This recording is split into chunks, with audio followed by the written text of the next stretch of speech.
Ndugu zangu katika imani, hii ni nasaha ambayo kila yule ambaye aliyekuwa kwenye nafasi yoyote, nafasi hiyo sawa iwe nafasi ni rais wa nchi, waziri mkuu, mbunge, mkurugenzi wa shirika fulani, awe ni imamu, meneja fulani, kila yule ambaye ameshika nafasi katika eneo lake, kwa pamoja tufahamu tu kwamba sisi tumeletwa katika mgongo wa ardhi.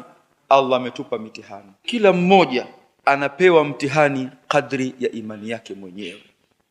Anasema Allah tabaraka wa taala, la yukallifu Allahu nafsan illa usaha. Allah haikalifishi nafsi ya mtu yoyote katika mgongo wa ardhi, ila Allah anajua kwamba mtihani huu ambao alikuwa amempa, basi bila shaka atauvuka, atauweza. La yadha'u thimaran ala ghusnin la yastati'u hamluha. Allah hawezi kuweka matunda katika tawi yakawa ni mengi na yana uzito, kisha kile kitawi kikaelemewa kikakatika. Allah ameweka matunda mengi kwenye kitawi kile kwa sababu anajua kwamba kitawi kile kitahimili uzito ule.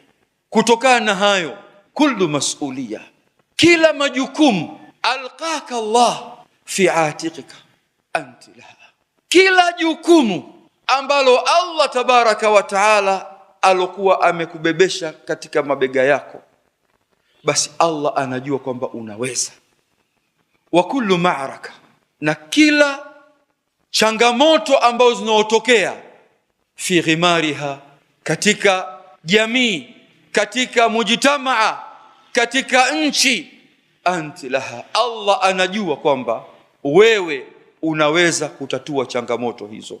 Wa kullu thighar, na kila mipaka ambayo Allah alokuwa amekuwekea nayo ya uongozi wako, wa kullu thighar kallafaki fi hirasatihi fa anti laha, alokuwa ameweka wewe uchunge mipaka ile, basi wewe unaweza kuhimili na kuchunga mipaka hiyo. Wa kullu hammin au ghammin au huznin asabak, kila mitihani ambayo inayokupata au huzuni ambayo inayokutokezea au mawazo ulokuwa nayo, anti bihajmihi, Allah anajua kwamba una uwezo wa kuibeba, wa qadir ala hamlihi, na unaweza ukaibeba.